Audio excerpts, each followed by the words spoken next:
Fallout Equestria, The Crystal's Howling Dance. By Megaskullmon. Read by Forrest M. Chapter 2. The Path. It is said you can hear the scream of the world, but is it the scream of your own heart? Day 5. Location unknown. My eyes calmly opened up. I was chained to the wall in some office. I stood up and tried to break free from the chains. Looking around, it seemed empty. Looking towards the door, I saw shadows of griffins and ponies speaking.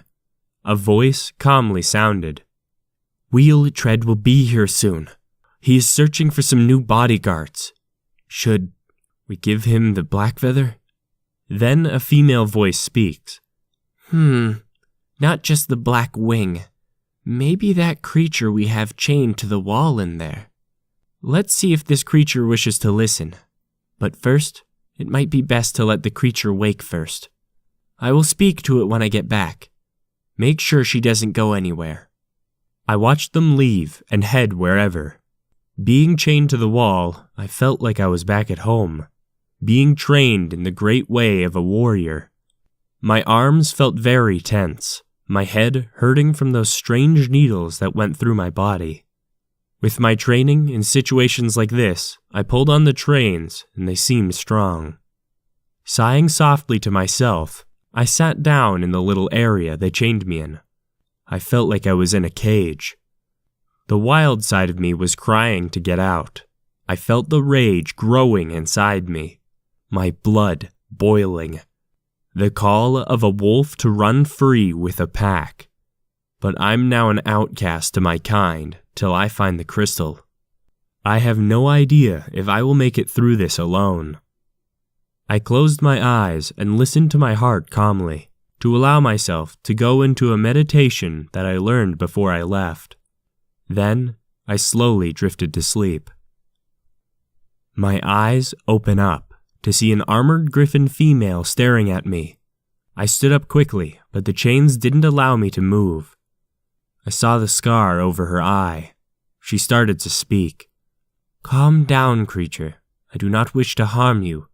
Besides, you can be an asset to me. Now relax, or I can get you to fall asleep again. The griffin stared at me. I stood up, growling, showing my teeth, and then relaxed after a while. What if I did this to you? I got nowhere to go anymore. I got nothing anymore. All I got is my heart and soul. The griffin laughed softly. I see. Now, are you willing to help with this? You will get a family, a home. Of course, if you live through the trip. Now, are you willing to do this? I could keep you here, give you something to do, and still make you feel like you're in a cage. I closed my eyes softly and listened. A family, a home, maybe friends. I thought hard about this. I opened my eyes and stood up. I will do it, but I got no gear, nothing. The griffin nodded and with one of her claws called over one of her guards to unlock me. I stood up and followed the griffin to a strange weapon storage. Take armor, guns, and whatever you need, even some potions, but don't get too greedy. I nodded and picked up a strange zebra pistol. It was white with black stripes and a red dragon on it. It seemed to use magic ammo and normal bullets. I held it tightly and looked at the griffin, showing her the armor I want. It's heavy and seemed to take a beating. But the issue was it wasn't used for one like me. Are you able to fix this to make it work for me? I don't stand on all fours like ponies do. The griffin nodded and took the armor to get it worked on. I saw a strange device. It had a screen and looked like it attached to the arm. I picked it up and put it on my arm. I turned it on, and it had no recordings, or nothing. It seemed to have been cleaned out. It showed what I was holding. I thought it was an odd creation, being from a race that had no idea what this tech was. I started understanding that I would need to use this. I looked through it, finding the map and finding the spot I am at. I think it said R7? Not really sure. I grabbed a few bags, setting them aside with the ammo I was given. Then, the Griffin came back with the reworked armor outfit. Then I put it on and tied the bags to it, putting the gun in the holster. Then, I grabbed a sword for the last thing, turning back to the Griffin, all set up. You got a name? I asked while looking at the Griffin calmly. Most call me God. How about you then? I sighed and shrugged. My name is Taria, but my pack name is Shiverclaw. God nodded calmly, looking towards the outside. I would love to know all about your race, but we sadly have a deadline. So I need you to find the Blackwing and head with him to Manhattan. I doubt we'll meet anytime soon. I nodded and looked up, placing a large helm on my head, using it to cover my face. I walked outside, seeing the Griffin I meant to travel with. The Griffin turned, and I started to remember him. The Griffin that stopped me as I was about to kill the rest of those ponies. The Griffin looked up and sighed. So, you're the one I'm traveling with? I take it this is your first time in the wastes then. You fought ponies with guns, like a mad creature. I shrugged and sighed. Then something hit me. I heard the word wheel tread. Wait, I thought he was coming himself. With my question, God gave me a shrug. He sent a messenger to us, so it's best that you go. Find a mare named Patch. She will help you find him. If she can't, then you're on your own. I shook my head, sighing. Great. Day 5. Location, road to Manhattan. So, it's just you and I then? Lead the way. The Griffin turned to me. He had pure black feathers and an orange beak. He carried heavy guns and heavy armor. The trek there is going to take a few days. Are you sure about this, miss? I looked at him and nodded. Taria, I have no home to go back to, so lead the way, sir. The Griffin turned to me again. My name is Shadow Bloodwing. So please, just call me that instead of sir. My father's name was Sir. So yes, come along. Shadow had calm green eyes and scars along his neck. He seemed to have been through much shit. But I am sure I would learn more of it. So, what are we doing then? From what I was told, this is very important. The Griffin looked over to me and nodded. We are going to be bodyguards of a slaver named Wheeltread. He runs an underground fighting ring. So yes, we are meeting with a caravan to lead us there.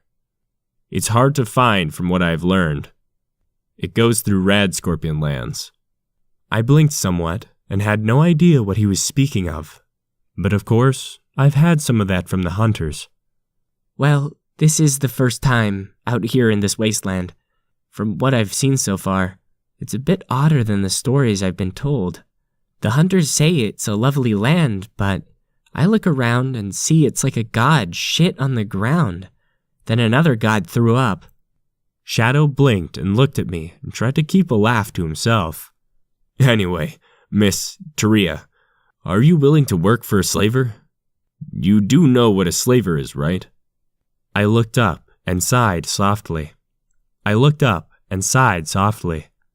My kind takes slaves for many things. It's sadly normal to us. If you can't do anything for the pack, for any of the others' desire. So yes, my species are used to things that ponies do to each other.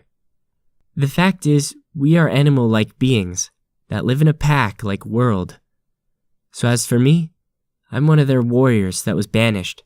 Now I'm off finding something to do with my life, until I find the crystal that made us. Shadow blinked, looking towards me. So this is the first time in this wasteland. Then, how did you take on those ponies? I looked over to Shadow and sighed. We are trained at birth to be deadly warriors. Of course, I've never fought anyone with guns, but it's pretty easy to make them think they have the upper hand. Hoof? Whatever. I got paw hands. But I hear hoof every pony and so forth. Is this normal? Shadow nodded. It's very normal. It's how many of us learn to talk. I sighed and nodded. All right, I guess. Do you know what we're doing other than being bodyguards? Shadow looked over to me and gave a shake of his head. All I know is to find the caravan in Manhattan, but the path there is not going to be easy. I sighed again and nodded. So, heading to this city, whatever you said, is it going to be a hard trek? Oh, really? No shit, Griffin boy. Of course it's going to be a hard trek. Look at this place. It looks like something took a shit and smeared it all over the ground. Shadow blinked and looked over to me with a chuckle. You're an odd creature, Miss Taria. I gotta say, it's gonna be an odd trek with you. I sighed and shifted my armor as it was rubbing on my legs in a very strange way. Fur and strange rubbing on the legs is very strange to me. The armor is very nice and all, but I miss my older armor. I watched Shadow as the two of us followed the path along the road to Manhattan. But this will be a journey that makes me feel strange. I look up as I heard the sky become angry and it started to rain. I sighed softly. Great. Shadow looked over to me and chuckled. Sadly, Miss Taria, it's best we keep moving. A bad idea to stop, because I doubt who we'll meet will wait for us. I nodded and pulled out my pistol from my holder and cocked it. I never fired a gun, but to me, it just felt like a crossbow, just the same thing. Looking around, the raining wasteland that used to be such a beautiful land in the past, I'm sure, but this land made my instincts take the better of me. I used my nose to gather the scents and smells, but most of it smelled like the dead. I blinked and looked over to Shadow calmly and spoke. This world, it's like it's barely breathing. My nose only smells death. What happened here? Shadow looked over to me and sighed. War, from what I learned. A war that has caused this hell that we now live in. The wasteland changes those that wish to do good. You do good in the wasteland, then you become the evil of the wasteland. The wasteland crushes and turns the will to dust. I blinked and looked around as the rain hit my furry head. The smell of a wet wolf is harsh even to my own kind. I looked back to Shadow and sighed. So, trying to be a hero in this wasteland causes those to lose their will? Shadow sadly nods. I have seen many fall just from helping those that wished it. Then they became what they hated the most. It's sadly how the path is. The path is how the journey shall take. What we are doing is too easy most of the time. We do our job and protect, kill, then give those slaves and warriors for battle. Sex slaves meat to eat, and so forth. Basically, the path we are taking is the easy way out. My eyes fill with uncertainty. I wasn't sure on what to think, but the endless path is going to be hard to learn. I stayed silent. I was meant for greatness, I thought in my mind. I was going to find the crystal, go back home, and be strong for my kind. Then, the two of us turned our heads to the smell of death. Our eyes noticed burnt bodies, broken and shattered. Shadow wanted to keep moving, but I went towards the dead and the burning. On a large wooden blank that was lifted up to be a sign, in the words, I said to myself, "Friendship never dies. The silver gunner walks." I blinked, looking at the dead. It seemed to be raiders like the ones I fought a while ago. Then I looked over to Shadow and walked on, remembering that name. Looking down, I saw hoofprints deep in the dead ground. Whatever did this was big and powerful. It seems to be heading towards our way. Shadow sighed. Let's hope we don't meet it. I sighed softly as the rain started to come down even harder. I felt my fur getting soaked and sighed deeply. If we didn't have to get to Manhattan in an amount of time, it would already be drying off. I found these ponies strange. We saw more smoking bodies along the way. Looking towards the pitbuck, I messed with it, getting some strange, staticky music. Shadow looked over at me and chuckles. You act like you've never heard this beautiful music. I turned over to Shadow and sighed. Music like this was banned from our pack because the elder felt it was hateful and full of lies. This calm, gentle music, it's like magic to my ears. I sighed calmly, and then the music ended, a voice sounding. Ah, such beautiful music. Hello, Wasteland. Such a lovely song that was. Now to the news. There have been burnt bodies found along the road to Manhattan from other areas of the wasteland. With the words around the dead, friendship never dies. The Silver Gunner walks. Now I don't know who this Silver Gunner is, but good on them. We need some pony willing to take the fight to those that harm others. I turned it off and looked over to Shadow. I have a bad feeling about this. How long till we get there?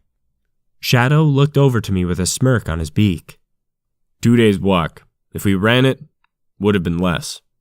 But running this rain is not wise. I sighed again. I am now one of this dead land. I should get used to it. It was the middle of the night, and we found a rock that shielded us from the rain and the nasty storm. Shadow opened his bag, bringing out food that he was given before he left. Most of it seemed to be meat. He started a fire and put the meat on a spit. Looking towards me, he smiled.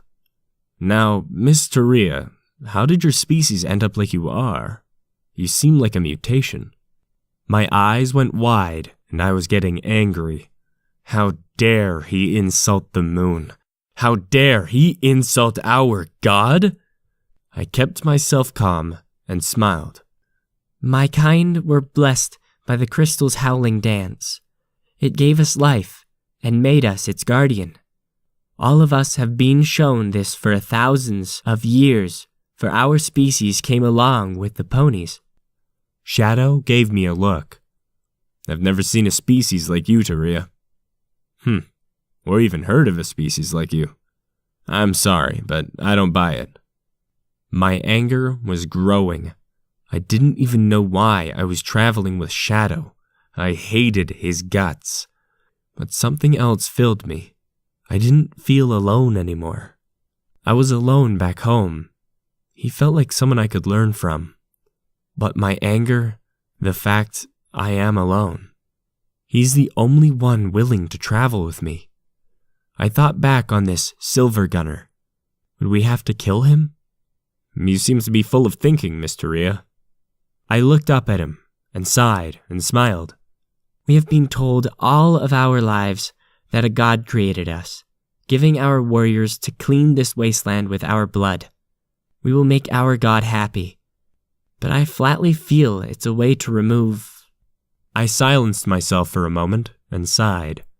To remove what the elders think is an issue.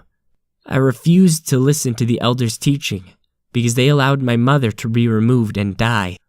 I removed some meat from the spit and ate calmly, looking towards the dark world of waste that seemed to be a former magic world back in the day. A magic world. How could this be so? I've so much to learn about this world.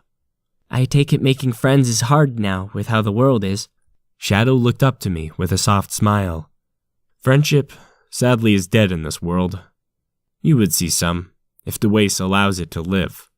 But we have a little more to walk, then we can get to our meeting. I slowly ate as we spoke and gave a smile. So, Shadow, you seem to be alone in this world as well. Are you trying to find an easy death for what you're doing? Shadow looked up to me and sighed calmly. I'm searching for my path that leads to a simple death. If I find my death, then I can live. But this life of empty hope is all I have now. I blinked, sighing, leaning back, looking at the pitbuck and seeing the map. It seems to spot where we're at. It's not even on the map. I gave a soft sigh and closed my eyes, falling asleep, allowing this day to pass me by.